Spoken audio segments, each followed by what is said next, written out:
మిత్రులందరికీ నమస్కారం, శుభోదయం. అయితే ఈరోజు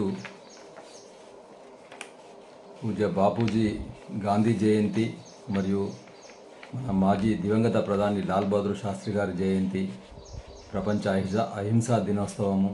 అదేవిధంగా ఈరోజు ముఖ్యంగా స్వచ్ఛ భారత్ దివస్ సందర్భంగా అందరికి కూడా శుభాకాంక్షలు తెలియజేస్తూ, ఈరోజు స్వచ్ఛ భారత్ అనేటువంటిది ఏంటి, స్వచ్ఛ భారత్ దివస్ ఎందుకు జరుపుకుంటాం, స్వచ్ఛ భారత్ యొక్క లక్ష్యం ఏంది అనేటువంటి విషయాల గురించి తెలుసుకుందాం. ఎందుకంటే ఈ రోజుతో మనం స్వచ్ఛ భారత్ దేశవ్యాప్తంగా 10 సంవత్సరాలు పూర్తి చేసుకున్న శుభ సందర్భంలో దేశంలో వచ్చినటువంటి మార్పులేంటి, ఎట్ ఏ గ్లాన్స్ ఒకసారి స్టాటిస్టికల్ డాటా ఒకసారి తెలుసుకుందాం.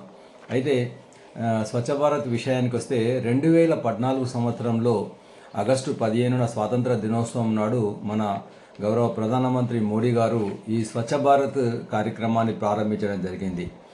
అదే సంవత్సరము మరి గాంధీ జయంతి అక్టోబర్ 2 నాడు అదే సంవత్సరము ఈ స్వచ్ఛ భారత్ అభియాన్ కార్యక్రమాన్ని, ప్రచార కార్యక్రమాన్ని, పనుల కార్యక్రమానికి శ్రీకారం చుట్టడం జరిగింది. అయితే ఈ స్వచ్ఛ భారత్ యొక్క లక్ష్యం ఏంది అనంటే ముఖ్యంగా ఏంటంటే ప్రతి గ్రామంలో, దేశవ్యాప్తంగా ప్రతి గ్రామంలో, పట్టణంలో, ప్రతి ఇంట్లో కూడా, ప్రతి ఇన్స్టిట్యూషన్లో కూడా, కమ్యూనిటీలో కూడా మరుగుదొడ్డు నిర్మాణం. ముఖ్యంగా ఏంటంటే గ్రామీణ ప్రాంతాల్లో ప్రతి ఇంట్లో కూడా మరుగుదొడ్డు ఉండడం దీని యొక్క లక్ష్యం అన్నట్టు. ఆ విధంగా తర్వాత దీంట్లో అనేక రకాల మార్పులు వచ్చినాయి. ఆ తర్వాత గాంధీ జయంతిని స్వచ్ఛ భారత్ దివస్గా కూడా ప్రకటించుకోవడం జరిగింది. అయితే ఈ దేశంలో మరి వచ్చినటువంటి మార్పులు ఏంటి అనేటువంటి సందర్భాన్ని మనం చూసినట్టయితే మరి దేశంలో సుమారు ఈ 10 సంవత్సరాల్లో 10 కోట్ల మరి టాయిలెట్స్, వ్యక్తిగత మరుగుదొడ్లు గ్రామీణ ప్రాంతాల్లో నిర్మించడం అనేటువంటిది జరిగింది. అదేవిధంగా నగరాల్లో, నగరాల్లో కూడా సుమారు 6 కోట్లకు పైగా మరుగుదొడ్ల నిర్మాణం జరిగింది. 6 కోట్లకు పైగా కమ్యూనిటీ మరుగుదొడ్ల నిర్మాణం అనేటువంటిది జరిగింది. అట్లాగే 2017 సంవత్సరంలో తర్వాత ఈ స్వచ్ఛ హీ సేవ అనేటువంటి స్వచ్ఛతా హీ సేవ కార్యక్రమాన్ని తీసుకోవడం జరిగింది. అంటే ఈ స్వచ్ఛతా హీ సేవ కార్యక్రమం యొక్క లక్ష్యం ఏంటంటే ప్రతి సంవత్సరం కూడా ఒక్కొక్క థీమ్ పైన, ఒక్కొక్క విషయం పైన ప్రత్యేక దృష్టి పెట్టడం అనేటువంటిది. అంటే ఈ సంవత్సరం ఉదాహరణకు 2024 సంవత్సరము స్వచ్ఛతా హీ సేవ కార్యక్రమంలో స్వభావ స్వచ్ఛత, సంస్కార స్వచ్ఛత అనేటువంటి ఒక సబ్జెక్టును, ఒక థీమును తీసుకొని ముందుకు వెళ్ళడం అనేటువంటిది జరుగుతుంది. కాబట్టి ఓడిఎఫ్ ఫ్రీగా, అంటే ఓపెన్ డెఫికేషన్ ఫ్రీ, మల విసర్జన లేని గ్రామంగా డిక్లేర్ చేసుకోవడం అనేటువంటిది మొట్టమొదలు. ప్రతి ఇంటికి మరుగుదొడ్లు కావాలి. ఈ స్కీమ్ యొక్క, ఈ స్వచ్ఛ భారత్ యొక్క ప్రధానమైనటువంటి లక్ష్యము.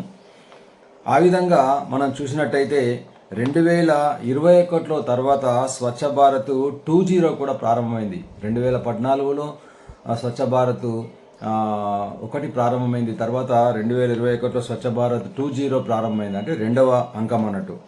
అదేవిధంగా ఈ స్వచ్ఛ భారత్ అభియాన్కు మరి కేంద్ర ప్రభుత్వము స్వచ్ఛ భారత్ అర్బన్, పట్టణ నగర ప్రాంతాలకు 5,000 కోట్ల కేటాయించింది. అదేవిధంగా ఈ ప్రోగ్రామ్ సక్సెస్ కావడానికి దేశవ్యాప్తంగా మరి సినిమా కళాకారులు కానివ్వండి, క్రీడాకారులు కానివ్వండి, దేశంలోని సెలబ్రిటీస్లు అందరూ కూడా దేశం స్వచ్ఛంగా ఉండాలనేటువంటి ఈ కార్యక్రమం లక్ష్యం లోపల ఈ స్వచ్ఛ భారత్ కార్యక్రమానికి మన అంబాసిడర్గా కూడా ఉండడం జరిగింది. అదేవిధంగా దీంట్లో దేశవ్యాప్తంగా 2,611 బీచ్లు, 6,371 నదీ తీరాల్లో చెత్తను తొలగించడం అనేటువంటి జరిగింది. దేశవ్యాప్తంగా చూసినట్టయితే ఈ కార్యక్రమంలో ఇండోరు, సూరత్ ఈ 2 నగరాలు మరి తొలి స్థానంలో ఉండడం అనేటువంటి జరిగింది. ముఖ్యంగా ఏంటంటే ఈ స్వచ్ఛ భారత్ అంటే 10 కోట్ల మరుగుదొడ్ల నిర్మాణం. అసలు మరుగుదొడ్డి చిన్న సింపుల్ విషయం కావచ్చు, కానీ ఈ మరుగుదొడ్ల నిర్మాణం వల్ల దేశవ్యాప్తంగా, అంటే వరల్డ్ హెల్త్ ఆర్గనైజేషన్, ప్రపంచ ఆరోగ్య సంస్థ ఒక నివేదిక ఇచ్చింది. ఏంటంటే దేశంలో 5 ఏళ్లలోపు శిశు మరణాలు సుమారు 60-70% వరకు తగ్గినాయని, మరి 60,000 నుంచి 70,000 వరకు శిశు మరణాలు ప్రతి సంవత్సరం తగ్గినాయని ఈ నివేదిక కూడా మరి చెప్పడం అనేటువంటి జరిగింది. ఇది చాలా గొప్ప విషయం. అట్లాగే ఈ సక్సెస్ కావడానికి ఐఈసీ యాక్టివిటీస్ అనేటువంటివి, అంటే స్వచ్ఛ భారత్లో 2.0 అంటే 2వ అంకం లోపల లక్ష్యం ఏంటంటే మరుగుదొడ్ల నిర్మాణంతో పాటు ఘన ద్రవ వ్యర్థాల, అంటే సాలిడ్ వేస్ట్ మేనేజ్మెంట్ అనేటువంటిది చెత్త రహిత గ్రామంగా, చెత్త రహిత నగరంగా మార్చడం అనేటువంటిది ఈ కేంద్ర ప్రభుత్వం ఈ యొక్క లక్ష్యము. దీంట్లో 1.41 లక్షల కోట్ల నిధులు కూడా కేటాయించడం అనేటువంటిది జరిగింది. అయితే 2014 నుంచి 19 వరకు మనము ఓడిఎఫ్ తీసుకొని ఓడిఎఫ్గా డిక్లేర్ చేసుకోవడం జరిగింది. అంటే మల విసర్జన లేని గ్రామాలుగా డిక్లేర్ చేసుకోవడం జరిగింది. అంటే ఓడిఎఫ్ ప్లస్ అంటే ఏంటంటే మరుగుదొడ్డి ఉండడంతో పాటు ఘన ద్రవ వ్యర్థాల నిర్వహణ కూడా ఉన్నట్టయితే దాన్ని ఓడిఎఫ్ ప్లస్ అనేటువంటిది జరుగుతుంది.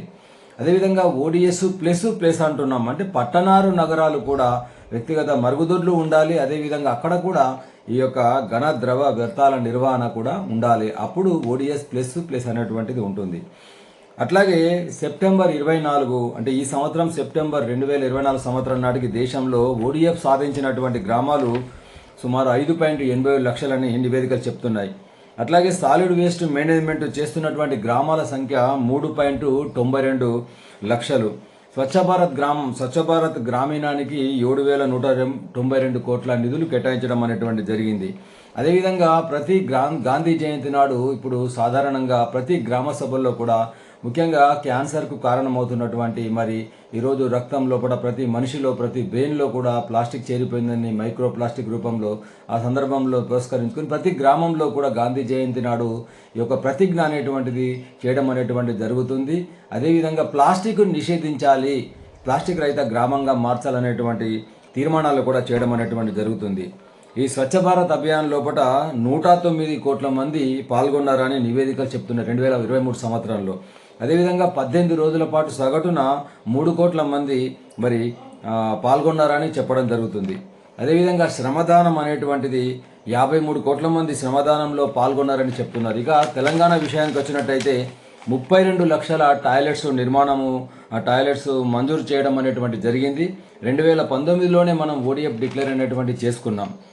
అదేవిధంగా 12,769 గ్రామ పంచాయతీలకు గాను 11,760 ఓడిఎఫ్ ప్లస్గా డిక్లేర్ చేసుకోవడం జరిగింది. 80% పైగా ఓడిఎఫ్ ప్లస్గా డిక్లేర్ చేయడం జరిగింది.